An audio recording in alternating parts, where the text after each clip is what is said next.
مناقب میں دو اہم عنوان کو یکجا کر کے آج یہ محفل منعقد ہوئی ہے. محفل ذکر شہدائے کربلا اور آپ کے نونہال نوعمر کم عمر بچوں کے تعلیم کے سلسلے میں ایک اہم پیش رفت. یہ دو بڑے اہم عنوان ہیں. مکتب میں قرآن مقدس کی تعلیم ہوگی اور اس وقت تھوڑی دیر کے لیے ذکر شہدائے کربلا منعقد ہے.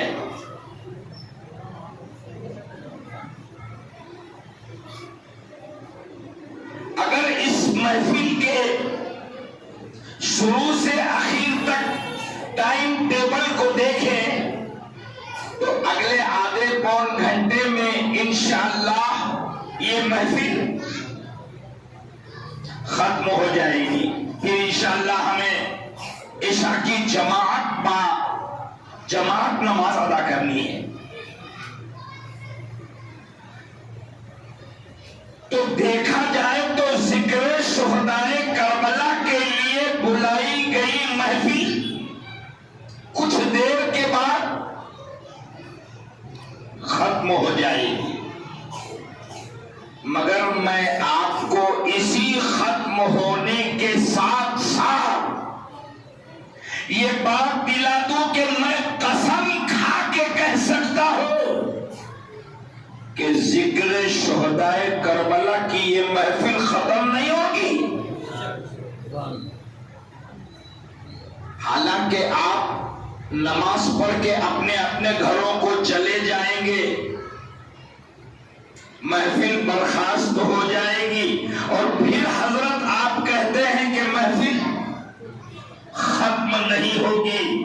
تو یہ نہیں ہوگی کا جواب یہ ہے کہ اس ذکر شہدائے کربلا کے ساتھ قرآن سیکھنے اور سکھانے کا جو پکا ارادہ ہو گیا ہے, طلبا نے داخلہ لے لیا ہے, کمیٹی نے مینجمنٹ کر دیا ہے, مدرسین نے مکتب کے چلانے کا پلان کر لیا ہے, تو اب اس زمین پر جب تک قرآن کے سیکھنے سکھانے کا سلسلہ رہے گا اس وقت تک ذکر کربلا چلتا رہے گا.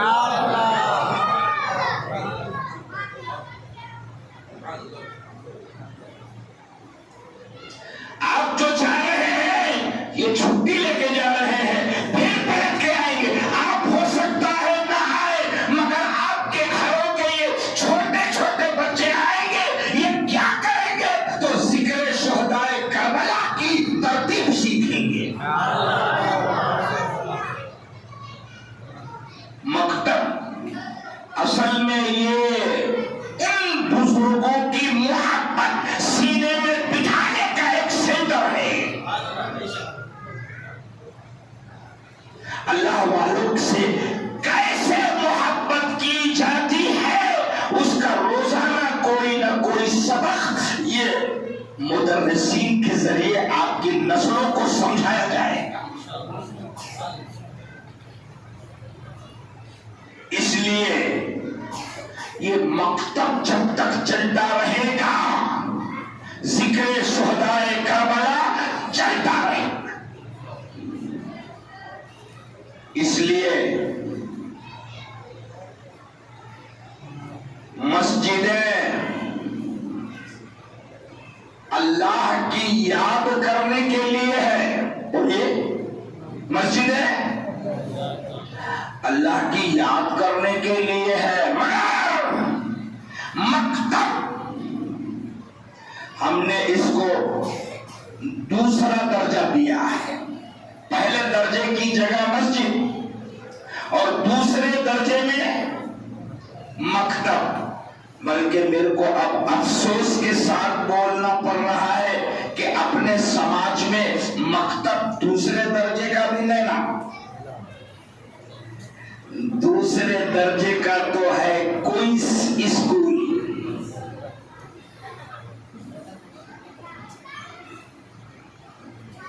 Model English school, model Urdu school, اور اب کیا کیا ہے نانا جتنے ہیں وہ مجھ سے زیادہ آپ یہ دوسرے میں ہے۔ اور پھر بعد میں آیا تو ہمارے اجمیر کالونی کی مسجد میں کمیٹی نے، امام صاحب نے، مؤذن صاحب نے، مدرسین نے اور یہ باہر سے آئے ہوئے علماء نے اس کی فضیلت بتائے، سمجھائے، اچھا لگا تو ہم نے بھی مکتب مان لیے۔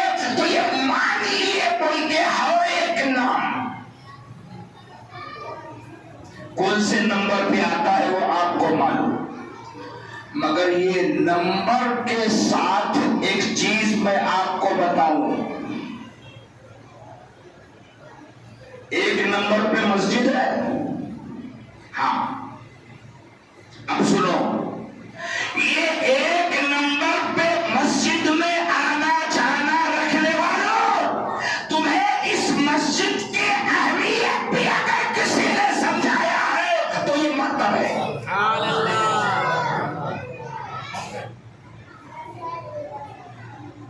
مسجد کے درجے کو بھی آپ کے بچوں کے دل میں بٹھایا ہے تو مقصد نے بٹھایا ہے۔ یہ جو آپ سینٹر کھول رہے ہو، اس سینٹر میں صرف الف با جیم دال یہ نہیں ہوگا، بلکہ آپ کے گھر میں پیدا ہونے والے نسل کی اہمیت سے لے کر قبر کے گڑھے میں سلانے تک اور اس کے بعد قیامت تک ایک مومن کا کیا ذمہ ہے یہ مکتب سکھائے گا۔ یہ مکتب کا کام ہے۔ حالانکہ یہ مکتب جب سے ہماری مسجد اجمیر کالونی میں قائم ہوئی، پہلے دن سے ہماری اس مسجد میں مکتب چل رہا ہے، چل رہا ہے، انکار نہیں ہے، چل رہا ہے۔ مگر آج کیا ہو گیا مول صاحب، جب مکتب پہلے سے چل رہا ہے تو آج کیا ہو گیا؟ تو اس کا جواب یہ ہے، وہ بھی ٹھیک تھا جب ہم وہ کرتے تھے، اب دنیا کمپیوٹرائزڈ ہو رہی ہے تو ہم نے بھی ہمارے بچوں کے دینی تعلیم کا سسٹم کمپیوٹرائزڈ کر کے بچوں کو کم وقت میں زیادہ اور ایجوکیشن دینے کا پلان کر لیا۔ تو تعلیم کا اپڈیٹ بھی حالات جو چل رہے ہیں اس کے اعتبار سے ہم نئے انداز سے بچوں کو سکھانے کی ایک ترتیب چل رہے ہیں۔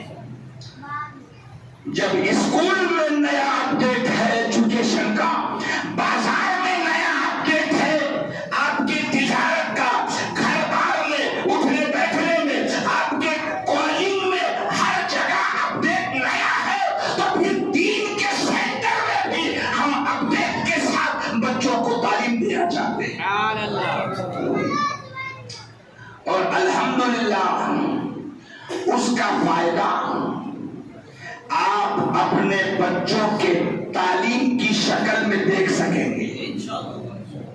میں تاریخ یاد نہیں ہے مگر کئی مہینہ پہلے اورنگ آباد میں یہ مکتب کھولا جا رہا تھا تو حضرت وہاں کے ذمہ دار ہے، حضرت ابھی آپ تقریر سن رہے، یہ حضرت وہاں کے ٹوٹل مکتب کے اورنگ آباد جیسے شہر میں ذمہ دار ہے، اور انہوں نے کئی مہینہ پہلے یہ مکتب وہاں کھولا تو اس مکتب کے افتتاح میں، اوپننگ میں مجھے بلایا گیا تھا، میں گیا تو وہاں جو بچوں کے شوق کو دیکھا اس سے اندازہ لگایا کہ انشاءاللہ ہمارے پربھنی میں بھی وہی نورانی ماحول ہمارے نسلوں پہ قائم ہو جائے گا۔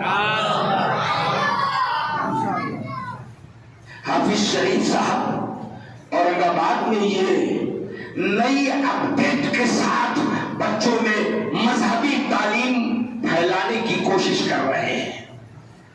میں ایک اور خوشی کی خبر آپ کو دے دوں کہ آپ کے امام صاحب جس مسجد میں پہلے دن سے نماز پڑھا رہے ہیں اور آپ کی خوب محبتیں ان کے ساتھ ہے، اللہ آپ کی اور ان کے درمیان کی محبت میں غیب سے اور محبت اور چاشنی پیدا فرمائے۔ ان کی کوالٹی میں کچھ بولنے کے لیے اتنا ہی کافی ہے کہ یہ جو حافظ شریف صاحب آپ دیکھ رہے ہیں، انہوں نے آپ کے امام صاحب کے پاس ہی حفظ کیا ہے، یہ شاگرد ہے، وہ استاذ ہے۔ تو ہم اندازہ کریں کہ آپ کے پاس جو کوالٹی ہے وہ کس انداز سے چل رہی ہے۔ خیر، میں آج بہت مختصر میں شہدائے کربلا سے بھی فیض لینے کی کوشش کروں گا اور ان بچوں کے ذریعے بھی ہمارے کل کا بھوشیہ کیسا ہے اس پر چرچا کرنے کی کوشش کروں گا۔ میں کیرلا کے اس سسٹم کو سلام کرتا ہوں کہ وہ کیرلا سے جو تعلیم کا سسٹم چلا رہے تھے اس سسٹم میں اتنی کامیابی ہوئی۔ آپ کی دعا سے مجھے بھارت سے باہر کئی دیشوں میں جانے کا چانس ملا۔ آپ کو بتا رہا ہوں کہ میں دوسرے دیشوں میں یہ دین کا کام کرنے والے لوگوں نے اگر زیادہ دیکھا ہے کامیاب تو کیرلا کی تعلیم کا سسٹم فالو کرنے والے باہر کے دیشوں میں کامیاب ہے۔ سب طرف پھیلے ہوئے ہزاروں کی تعداد میں، دیر سے صحیح مگر وہ سسٹم فالو ہوا تو صحیح۔ اب ہمارے کچھ لوگوں کو سمجھ میں آتا، مول صاحب کیا حال ہے، نوا نوا جان دو نا، وہ چل رہا تھا نا، چل رہا تو ہے چنا، پھر کیا ایسا کرنے کا۔ تو مجھے سمجھانا یہ ہے کہ جب تک سیل پتے پہ مسالہ پیس رہے تھے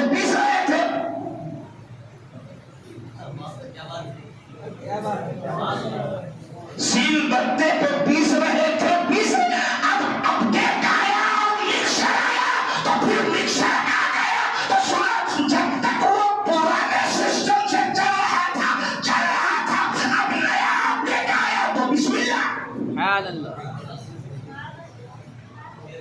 اب اگر مسجد میں بھی پرانا سسٹم کا مشورہ ہے تو پہلے گھر میں سیل بتہ لا کے دو، اور وہ نہیں نیا اپڈیٹ تو پھر آج اعلان سن لو، اس وقت کا یہ اپڈیٹ ہے، اس سے آگے اس سے زیادہ اپڈیٹ ہوگا تو ہم اس کے ذریعے بھی ہماری نسلوں کو دین سکھائیں گے۔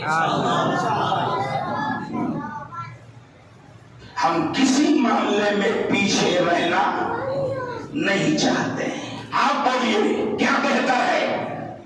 جب ترقی کے دور میں ہر کامیابیاں آپ کو بہت اڑان پہ لے جا رہی ہے تو ہمارے دین کے سلسلے میں بھی ایک ہی گھنٹے میں 2 گھنٹے میں یہ تعلیم کے ساتھ، قرآن کے ساتھ، اخلاق کے ساتھ اور اس کے باحیا بنانے کے ساتھ اسے مکمل دین ہی 2 گھنٹوں میں سکھایا جائے گا تو ہمارے لیے یہ زیادہ بہتر ہے۔ اور خاص طور سے وہ بھائی صاحب، خاص طور سے کیا خیال ہے آپ کا جو اسکولوں میں بڑی بڑی رقم فیس کی دیتے ہو اور بچے بھیجتے ہو؟ اچھا ہے، دینا بھی چاہیے اور بھیجنا بھی چاہیے، مگر تھوڑا سا میں